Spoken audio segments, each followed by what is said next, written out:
Lee, we got a lot more to discuss with the JFK Files release. I think a lot of people saw earlier this week, I was in Washington, D.C. I had gone there for the JFK disclosure hearing, but it was postponed. How are you tonight, Lee? I'm very good, very good. Speaking of which, I got very good news. Yeah. Okay. Well, let me tell you, I think fortune favors the bold. Do you agree with that? Yes, always. Okay. So last week I was doing a JFK truth-a-thon to try and raise money. I Mm-hmm. went through 4 days, and in 4 days I raised $50 total from one 50? person. Yeah, 50 from Mm. one person, and that's not good. Mm. Just I've never raised that little money before. So I was laying there worried about my rent, worried about food, worried about my expenses. And then I saw the JFK hearing was on Tuesday. And so I said, okay, what's the stupidest thing I can do right now? I'm not raising enough money to pay my rent, right? I'm going to be in trouble if I don't pay rent soon. So I said, I know I was trying to raise 450. I'll raise 650. Figure it's going so well. Why not? Right. But fortune favors the bold. So I raised the money to go to Washington, D.C. now. That's the big Wow. news. I'm going That's to great. Washington on Tuesday. I will be at the JFK hearings. And you know one of the people who's going to be testifying? Who?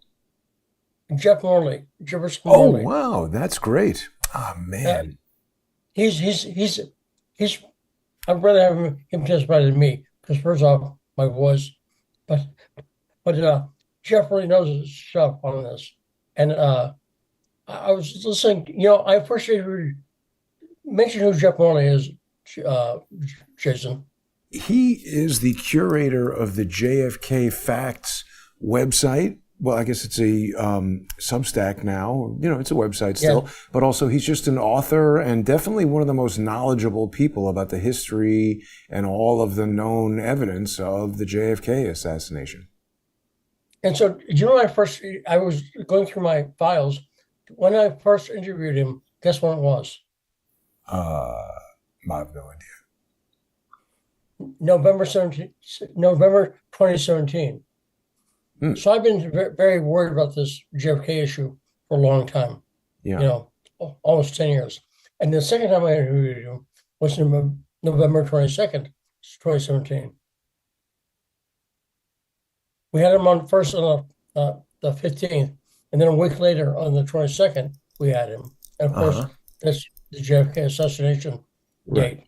So I, what was interesting about listening to Jeff when I interviewed him, first off, I the first time we interviewed him, I had my co-host was Garland Nixon. Remember Garland? And I do. then my sitting in the studio was John Kiriakou, later to Mm-hmm. be my co-host on the backstory. Right. So John knows a lot about the CIA, and of course he was in it. He's a whistleblower, but he's interested in the JFK files, and so that was great having John Kiriakou interviewing him. But what struck me was I haven't really changed much. Here's what I mean. Remember last week on this show I said it's not really about who the gunman is; it's about the system around him. Right. Yeah, Remember that? I do. Okay. Okay. Well, I will say I said exactly that thing November 22nd, 2017. Hmm. I mean, I said exactly the same thing. Mm-hmm. My thinking, because by the time I had interviewed Jeff Morley in November 2017, I'd read his book, I read The Ghost. I'd not read Our Men in Mexico, his story about Win Scott, but I know a lot about JFK. I read some fake stories. I'll put it like this. There's a book called Legend, Lagend. Uh-huh. It's BS. It was influenced by Angleton, and it's it's counterintelligence. We'll say that disinformation. It was the first one I read though, and it was interesting. Later finding out the truth about this stuff, and so I'm excited. I'm going to go down to the hearings. I don't know what I'll see, but I expect to see Representative Luna because she's leading the hearings, Right. right? Yes. And I expect to give her a dossier that I put together. The written material I put together. Here's the good thing. I'm still glad I did that truth-a-thon because you know why I'm doing this? I do a like 2 3 minute video at the top of every hour, right? Uh-huh. And then next hour I do another one. That sounds easy, right? Well, the thing that makes them work though is I keep doing them hour after hour. I did 12 hours the first day, like 11 hours the second day. So I do a lot of material. And when I'm not talking, which is most of the hour, I'm preparing for the next hour. So Right. I'm researching and writing and stuff. I got some really good essays in there about Angleton, about Mary Pinchot Meyer. Hmm. Just look, I think the big deal about tell people who Mary Pinchot Meyer is, just because you talk better than me. She was the wife of Cord Meyer, and she was also JFK's lover. And I think they were kind of experimenting with LSD and other stuff, and she was killed. She kept a diary, I believe, that was a subject of a lot of intrigue, right? Didn't Angleton steal the diary or is suspected of stealing it? Well, he kind of, I wouldn't call it stole, but yes, he stole it. Yes. Maybe she was dead.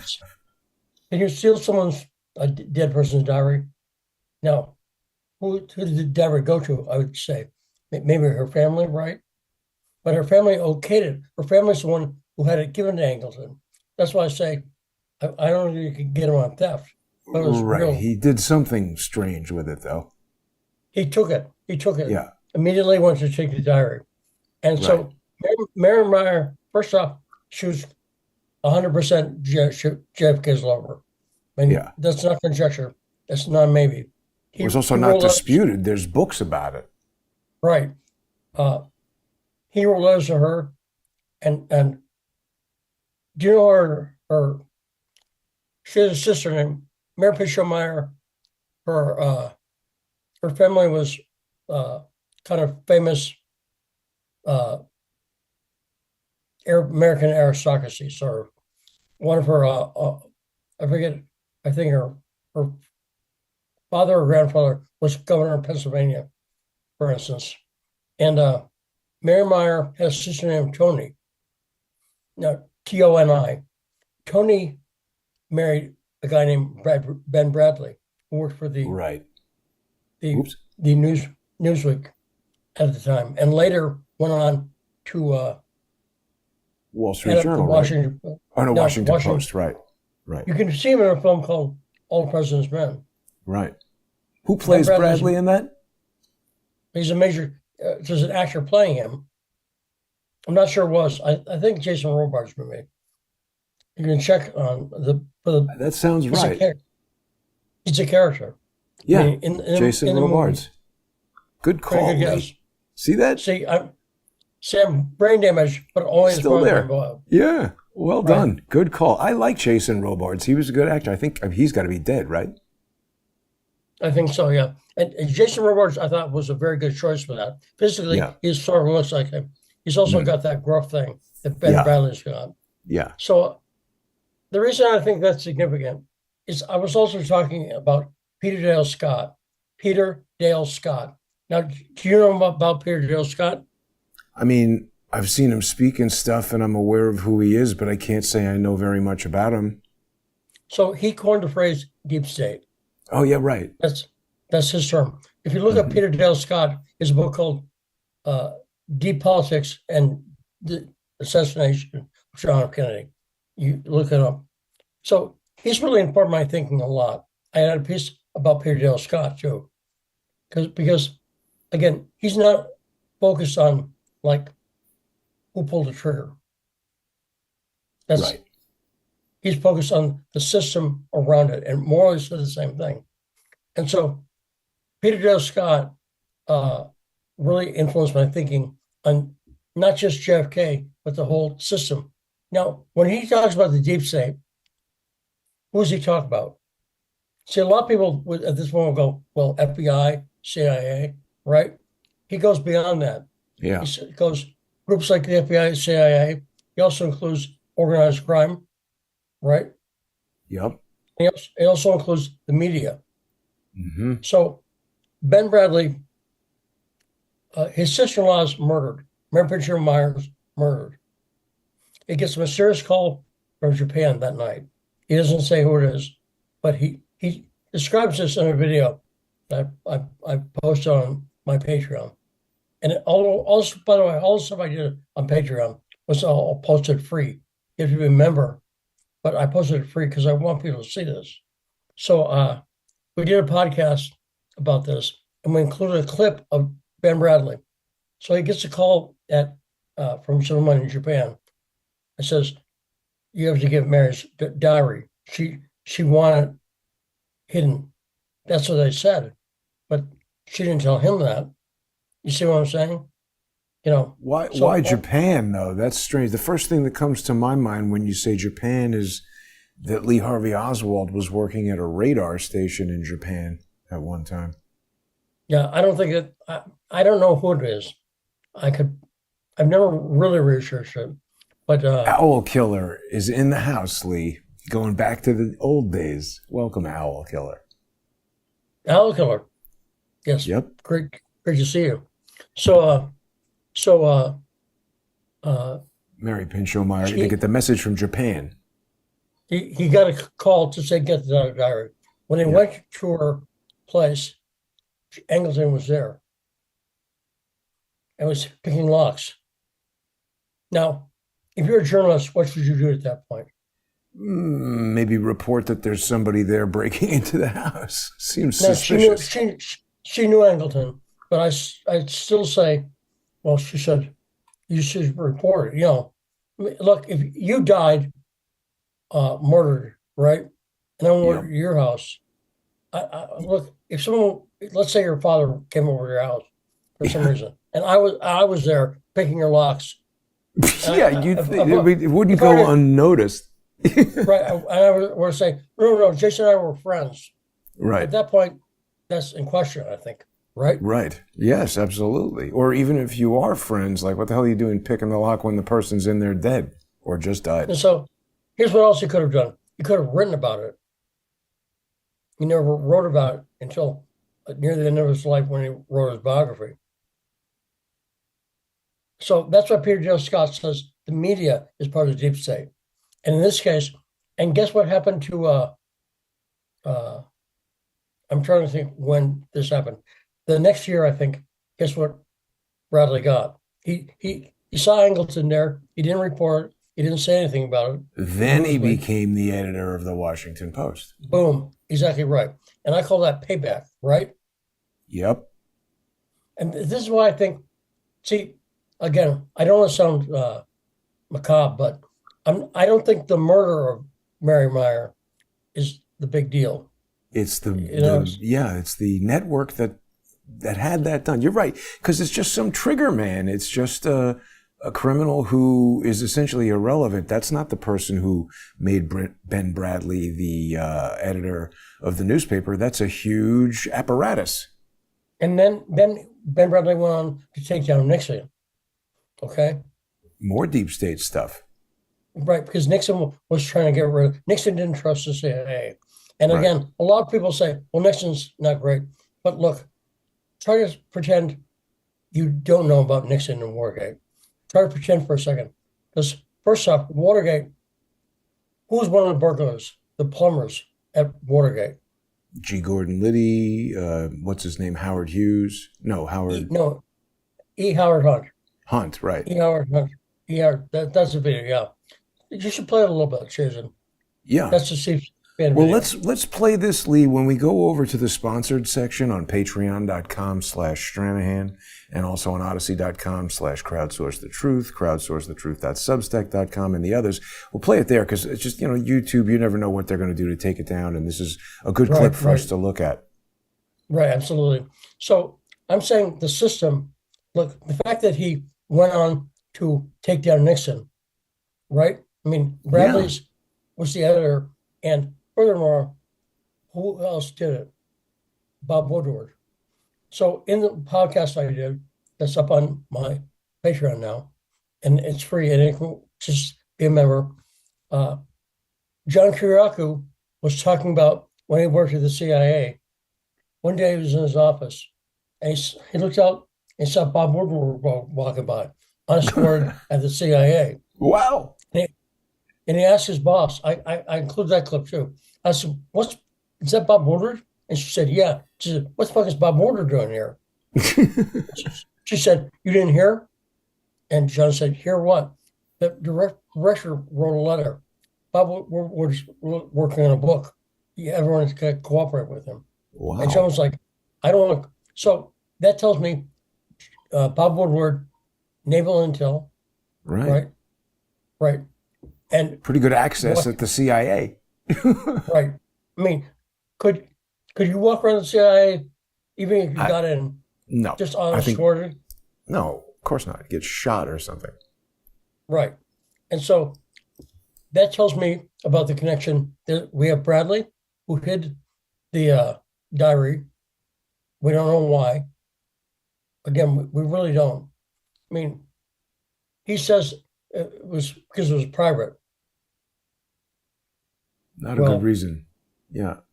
Not a good reason when she's been killed and her lover's been killed. And her lover was JFK. The president, right.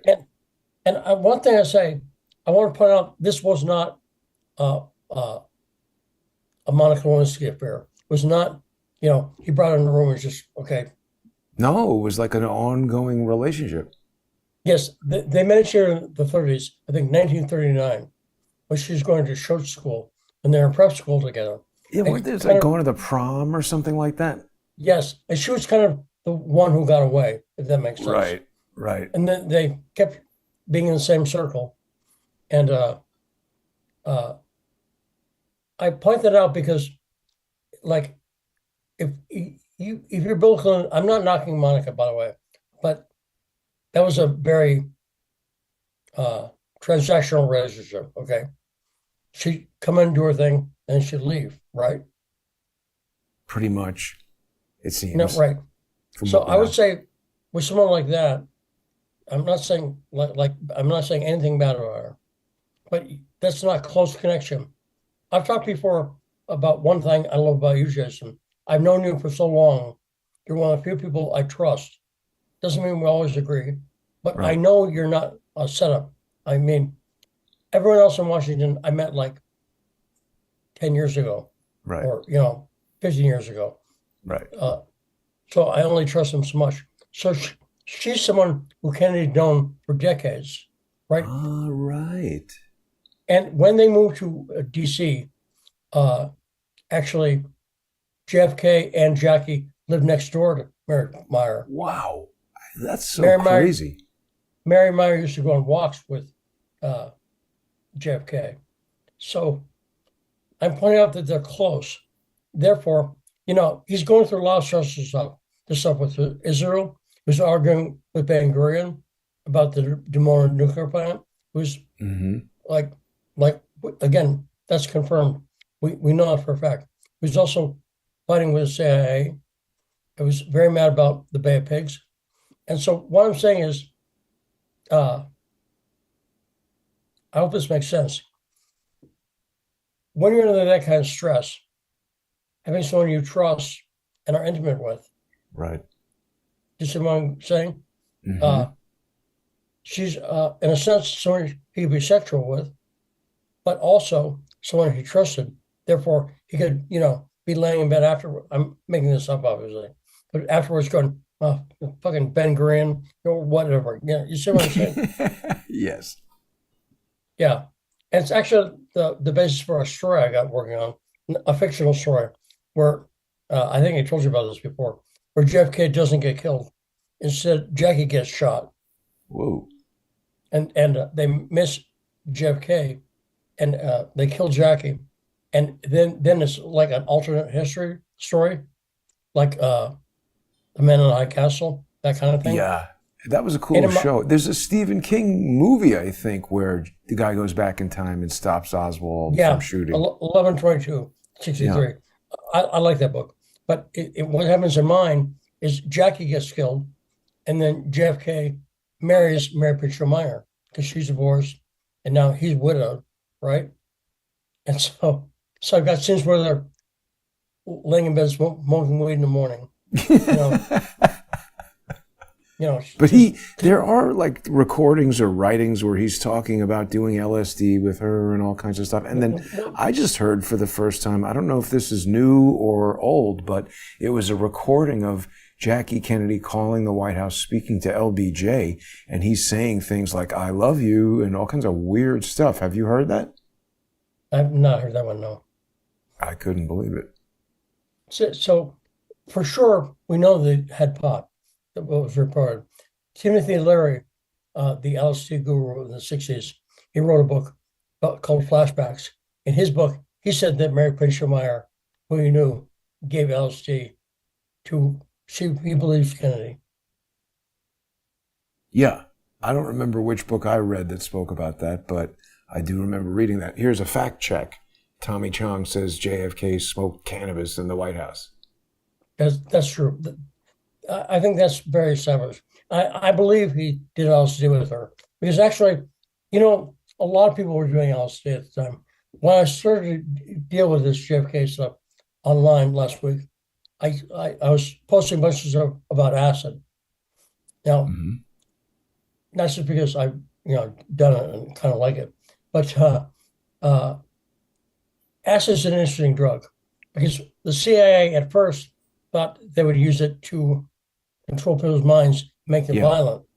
MK Ultra. But anyone who's ever done hallucinogens knows it doesn't make you violent. It makes you kind of feel at one with the universe. Does it make sense? Well, yeah, and they spoke about this in that book, Chaos, how they were testing like LSD and then something else. And then the mice who had the LSD were just sort of wandering around aimlessly, and the ones with the something else killed each other. So they started giving people that other stuff. Right. I was reading the story of Owsley Bear Stanley. Owsley Stanley was the Grateful Dead's acid maker. He made the best acid because he took it seriously. So I've been reading his biography. Very interesting. That was the late 60s. Because remember, LSD was legal up until, I think, 66, around there. Wow. It was, totally legal. So it's been very interesting. But I actually, Lee, I just saw a Grateful Dead sticker on a car for the first time in a super duper long time out on this road trip back from DC. Was it a Cadillac?